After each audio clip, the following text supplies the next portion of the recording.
Hello, everybody. Jeff Mason with SimpleBiz360 podcast coming to you from stlewispodcast.com, the home of Vi Media here in Chesterfield, Missouri. And today's episode 56, and it's a real pleasure.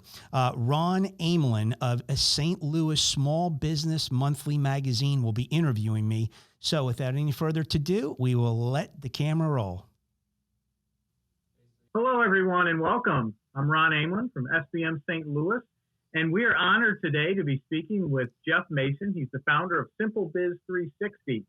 And Jeff is an author, he's a podcaster, and a speaker. And today we're going to talk with Jeff about one of the main concerns that business owners have, and that's how to increase customer retention and gain more referrals. So thank you for joining us today, Jeff, and welcome. Let's start out. Tell me about your background and how you help businesses. Sure. Well, thank you so much, Ron, and hello, everybody. I really appreciate the time today. And yes, so my background is I started in business in Lower Manhattan, working for a company called Lanier Business Products, spent a number of years there. Then I went into training. I was a sales trainer, and it was in somewhere around 1988 that I really got this fever, 1987, got this fever for continued improvement performance, and really started to read all I could, listen to all I could, and really it really captured me. And I wanted to make sure that as I went on in my career, I did everything I could to get better at what I was doing. In 1989, I was a sales trainer. I decided to write a book in 1989, so I've been diligently cataloging things and working towards that book. The book finally released last year, so it was 30 years in the making. But I worked in Manhattan for 11 years. I was in the apparel business, and I made a sales call, actually did a consulting job for a large apparel manufacturer out here in St. Louis, and they offered to have me come on as a member of their executive team. So they moved my family out here in 2000. So my family and I have been in St. Charles since 2000, and I recently, I guess in 2007, started my own sales agency. So I've been operating a sales agency now since 2007, and started writing the book 4 years ago. And so how I help people now is just through paying it forward, a lot of third-party influencers in there. And then I do a weekly podcast where I try to share 10 minutes of content that kind of zeroes in on one of the things that you can do as a business owner to improve 1% at a time. I love it.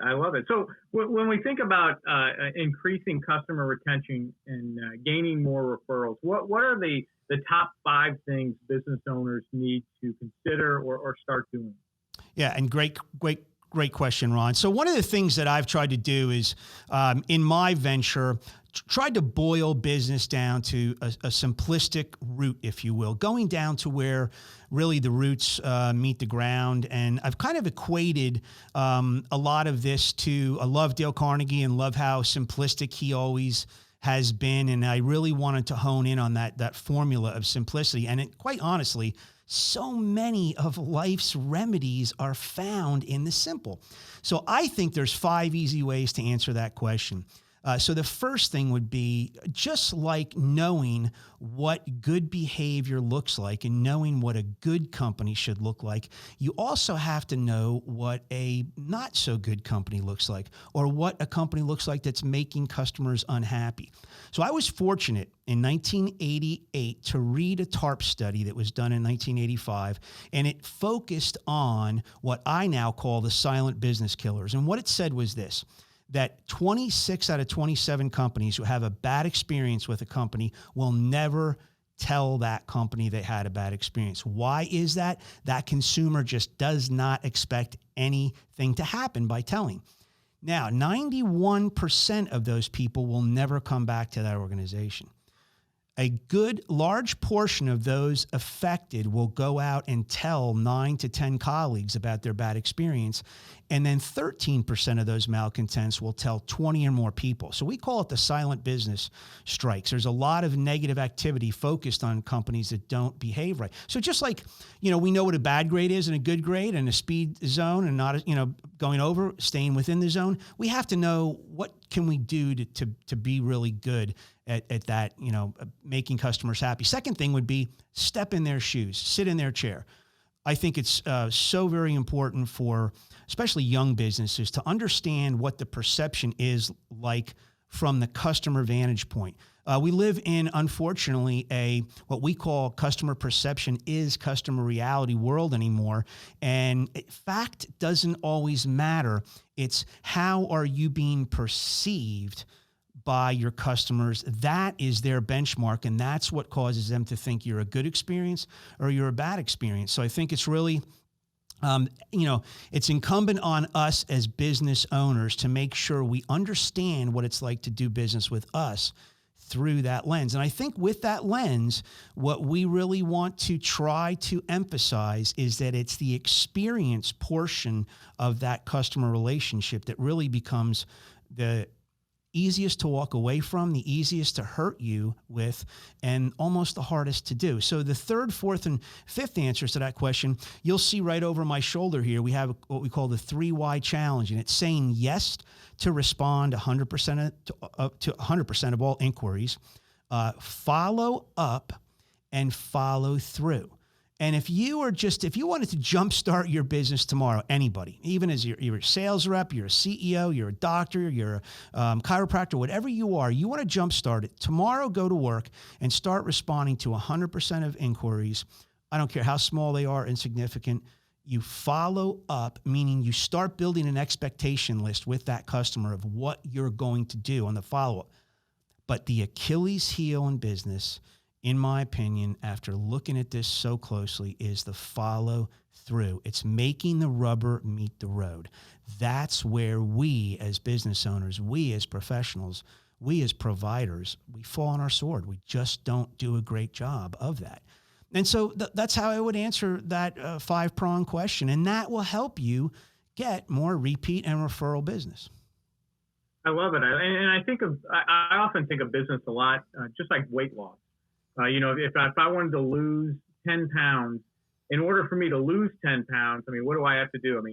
Every week I need to go to the gym 5 times a week for an hour. I need to eat a 1,200 calorie diet every day. And if I'm focused and disciplined on doing those things, I'll lose the weight. But if I'm not focused and disciplined on doing those things, then I'm going to have a hard time losing weight. And I think a lot of times with business owners, if we use that analogy, things get in the way of doing those activities that are going to drive their business. And they kind of halfway do them, or they start to do them and they move and they get, bored with it, or the results aren't what they want initially. And so they move to something else. And they never really have that focus and discipline to get the gains that they need from their business. Absolutely correct. And so many people don't really realize that they even, can improve. And, that's a kind of a confrontational aspect of business sometimes. You want to believe that you do a professional job. You want to believe that you're good at what you do. And you don't really want to believe there's room, or you're making mistakes, or you have room for improvement, but you really do. So yeah, to your point, the diet's a great example, right? People, it's not that the diets fail, it's the people fail the diets. And if you just think of it that way, it's, we have to keep engaging in the diet for it to work. Same with making our companies better. Yeah, and I love how you talk about follow-up. And these are things that I think any business owner can do. I'm a big believer that the game of business is a game of inches, right? It's almost like baseball. The difference between a guy hitting a home run and a pop-up to the second base is probably just, a half an inch off the barrel of the bat. And, every business owner can do these things and just be, 3% better than they were the day before and see some huge results, especially when it comes to things like following through on when your customers ask for something. Oh, no question. And it really, if you just think of that, if you think of your own personal life and some of the things that you've purchased and some of the things that have gone awry, or some of the transactions that have not been done so well, if you really break down 3 columns, response, follow up, and follow through, I assure you that most of the time you're going to find that problem goes into that follow through column on the Excel sheet. It just, that's where we just seem to have a lot of struggles. I'll give you an example. I did a blog not too long ago called The Red Zone Tug. And it's just, it's been my experience so much in business that the ball gets on, to your point, like that second yard line. And to get that ball over the goal line sometimes takes monstrous efforts from us as the consumer, not the business.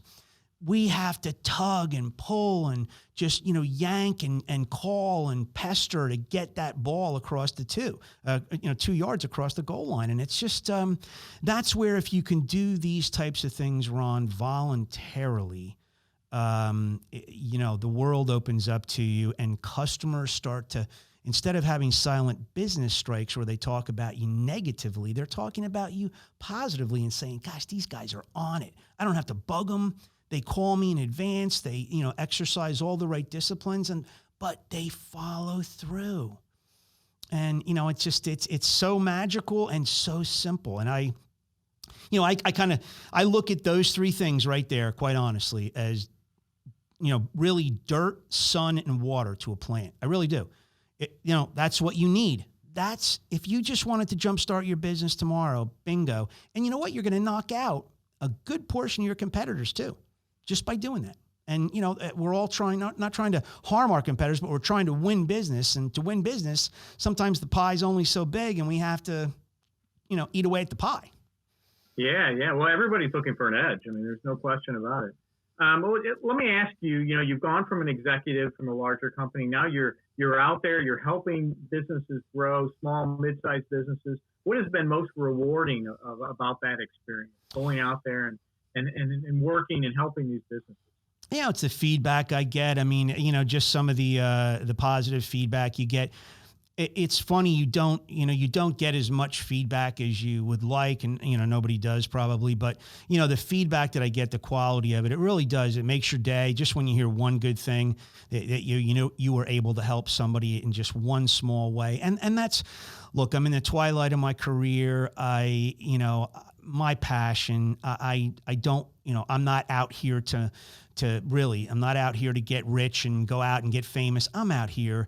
I know hitting the pillow at night is something that is important to everybody, to hit it with a sense of peace. And there's a lot of different ways to get, peace. And I'm not saying that I'm replacing those, but if you just run your business in a way where you're going to get those easier referrals and easier repeat business, customers coming into your camp because you do things the way they like to have them done, man, you're going to sleep better at night. And that's, I've experienced it in my own life, and I want to pay it forward. And it's, I don't have all the answers, Ron. There's plenty of other quality voices. I mean, tens of thousands of them out there. I'm just one guy that's saying, I got a different approach to it. And mine is 1% of the things. And it's little tools that you can do on a daily basis. Just implement one at a time and slowly change your business around. But, it's really, so to me, somebody saying, hey, dude, I tried what you said and it worked, man, I just get a kick out of it, Ron. I puts a beat in my step and I float for a few minutes because that's what I'm doing this for. I love it. My last question is, how can business owners get in touch with you? Yeah. So business owners can get in touch with me. SimpleBiz360.com is my website. You can get in touch with me there. You can certainly go on any social media platform, and you can, everything ends in @SimpleBiz360. So you can reach out to us that way. YouTube, we don't have our own URL yet, but YouTube, you can get through it. Just by asking for looking up for SimpleBiz360. We put all of our podcasts on YouTube, and then we're on 25 listening channels. So we just recently got put on Amazon. So we're on Amazon, Apple, Stitcher, Spotify, iHeart, you name it. And, we'll keep adding more, I would assume. But, you can listen to us there as well. And the weekly podcast comes out 7:30 every Thursday morning. And then my book is on Amazon, and the book is $18.95. And, honestly, if this is the only, the only involvement you ever have with me at $18.95, I'm a happy camper, because I know you're getting something that can go on a bookshelf and can help you and can help even generations to follow. And that's really how I wrote it, Ron, was to be a timeless manual that you could use for quite a long time. And that's so. That's on Amazon. You can go buy it through our website as well. So I said for a couple of weeks I would keep up a deal. I have a special sale for this particular network that's going to go through November 1st. So if you want, you can go on my store and you'll see SBM on there. That you just click on that. You'll get my book and a couple downloads for $15. Perfect. And we will all check that out. Jeff Mason, SimpleBiz360, thank you very much for spending time with us today. Thank you very much, Ron. Take care, everybody. Appreciate it. Well, I hope you guys enjoyed episode 56 interview with Ron Ameln. It was a lot of fun to do, and certainly appreciated Small Business Monthly Magazine giving me that format to share some of the things about SimpleBiz360. So as we always do, we like to end, right, with a Lost in the Shuffle track. And the Lost in the Shuffle track today, we're going to get the lead out. We have not gotten the lead out yet. So this is from the first album, 1969, Led Zeppelin, Communication Breakdown. You remember how that happens sometimes with us, right? Great song, just wonderful. It got me charged up as a young teen. I still get the lead out quite a bit in the old car. If you see me doing steering wheel drumming, probably good chance I'm listening to it. So any rate, as we always say, look, you know what? Unfortunately, we live in a world today where customer perception is customer reality. So figure out ways to do it. Get to that customer first before they get to you. That helps shape the perception that you're on it and they don't have to pester you for it. And always, always, always consider doing those three things. Respond to 100% of inquiries, follow up completely, and follow through comprehensively. That follow through is the most important thing. We'll see you next week. Thanks so much.